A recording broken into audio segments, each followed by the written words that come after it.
दिल्ली के बाद अब राजस्थान में अलवर जिले के राजगढ़ में पुराने मंदिर पर बुलडोजर चलाए जाने को लेकर सियासी बयानबाजी परवान पर है।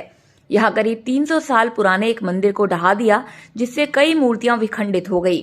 स्थानीय लोगों का आरोप है कि विकास के नाम पर मंदिर को तोड़ा गया है। राजगढ़ में 3 मंदिरों को गिराने का मामला सामने आने के बाद भाजपा राज्य की सत्ताधारी कांग्रेस पार्टी पर हमलावर है।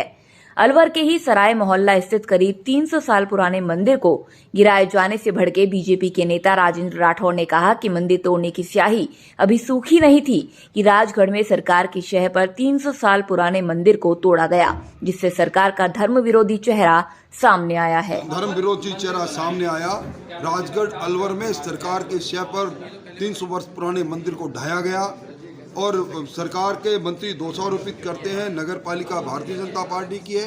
निसंदेह है नगर पालिका के वो प्रस्ताव जो 22 फरवरी को उन्होंने जारी किया कि 60 फीट के रास्ते को 30 फीट किया जाए। अगर ये हो जाता तो ना मंदिर टूटते ना लोगों के घर टूटते, पर दबंग वहाँ के स्थानीय विधायक को मंजूर नहीं था। उनकी शय पर ये सारा काम हुआ है। भारतीय जनता पार्टी ने फैक्ट फाइंडिंग कमेटी एक अलवर के सीकर के सांसद के नेतृत्व में भेजी है। कमेटी 2-3 दिन में जाकर दौरा करेगी, रिपोर्ट देगी और उसके बाद आगे की कार्रवाई हमारे प्रदेश अध्यक्ष जी से बात करके हम करेंगे। भारतीय जनता पार्टी के प्रदेश प्रवक्ता एवं विधायक रामलाल शर्मा ने जयपुर स्थित भाजपा कार्यालय में आयोजित प्रेस वार्ता को संबोधित करते हुए प्रदेश की कांग्रेस सरकार को आड़े हाथों लिया है। इस दौरान उन्होंने 12वीं कक्षा के राजनीतिक विज्ञान के पेपर में कांग्रेस से संबंधित प्रश्न पूछे जाने पर प्रदेश की कांग्रेस सरकार पर निशाना साधते हुए कहा कि राजस्थान में कांग्रेस सरकार ने शिक्षा के केंद्र को भी राजनीतिकरण करने का काम किया है।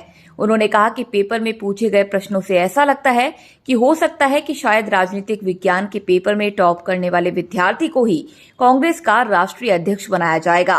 प्रेस वार्ता के दौरान उन्होंने पार्टी की ओर से मांग करते हुए कहा कि जिस किसी भी संस्था प्रधान या फिर शिक्षक ने ऐसा प्रश्न पत्र तैयार किया, उसे तत्काल प्रभाव से निलंबित किया जाए और भविष्य में सिर्फ राजनीतिक विषय के ऊपर समसामयिक विषयों पर ही प्रश्न पूछे जाएं। दुर्भाग्य इस बात का कि राजस्थान के अंदर किस तरीके से आप परीक्षाओं के अंदर क्वेश्चन पूछोगे। 1967 के अंदर कितनी सीटें मिली, 1971 के अंदर चुनाव का क्या परिणाम रहा, 1984 के चुनावों के अंदर किस पार्टी को कितनी सीटें मिलने का काम हुआ, प्रथम 3 चुनावों के अंदर कौन सी पार्टी का प्रभुत्व रहा, कांग्रेस की सामाजिक विचारधारा कैसी है। दुर्भाग्य इस बात का कि आपकी कांग्रेस की सरकार के अंदर इस तरीके से कांग्रेस की पृष्ठभूमि के बारे में बच्चों से सवाल करने का काम करोगे या बच्चों को सिर्फ कांग्रेस का इतिहास पढ़ाने का काम करोगे। भारतीय जनता पार्टी मांग करती है कि जिस भी टीचर ने या संस्था प्रधान ने या जिनको जिम्मेदारी थी क्वेश्चन तैयार करने की, जिस किसी ने भी इस तरीके के क्वेश्चन तैयार किए उनको तत्काल निलंबित किया जाए और भविष्य के अंदर सिर्फ राजनीतिक विषयों के ऊपर, समसामयिक विषयों के ऊपर ही क्वेश्चन पूछे जाएं। पॉक्सो कोर्ट डूंगरपुर ने दुष्कर्म के एक मामले में आरोपी को 10 साल का कठोर कारावास और 60,000 रुपए के जुर्माने से दंडित किया है। पॉक्सो कोर्ट डूंगरपुर के विशिष्ट लोक अभियोजक योगेश जोशी ने बताया कि 2020 में कोतवाली थाने में रिश्तेदारों की मिलीभगत से एक पीड़िता के साथ हुए दुष्कर्म का मामला दर्ज हुआ था।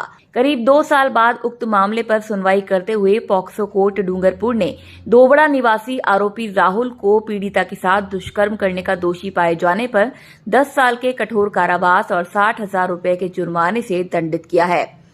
जोशी ने बताया कि उक्त मामले में पीड़िता पक्षद्रोही होते हुए अपने बयान से मुकर गई थी, लेकिन पीड़िता के माता पिता के बयानों, जांच रिपोर्ट और सबूतों के आधार पर पॉक्सो कोर्ट ने राहुल को दोषी करार देते हुए सजा सुनाई।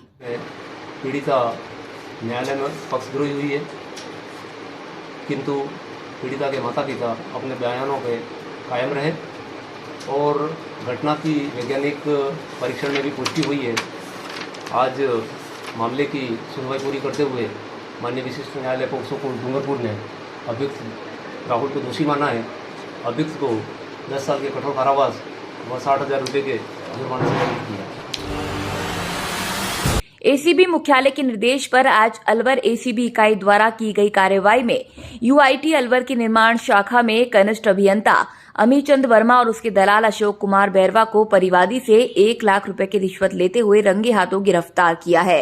एसीबी महानिदेशक भगवान लाल सोनी ने बताया कि एसीबी की अलवर इकाई को परिवादी द्वारा दी गई शिकायत में बताया गया कि उसके प्लॉट पर निर्माण कार्य करने और कब्जा करवाकर निर्माण कार्य को नहीं तोड़ने के एवज में उससे 4 लाख रुपए की मांग की गई थी, जिस पर ट्रैप की कार्रवाई करते हुए कनिष्ठ अभियंता अमीर चंद वर्मा और उसके दलाल अशोक कुमार बैरवा को परिवादी से 1 लाख रुपए की रिश्वत लेते हुए रंगे हाथों गिरफ्तार किया है।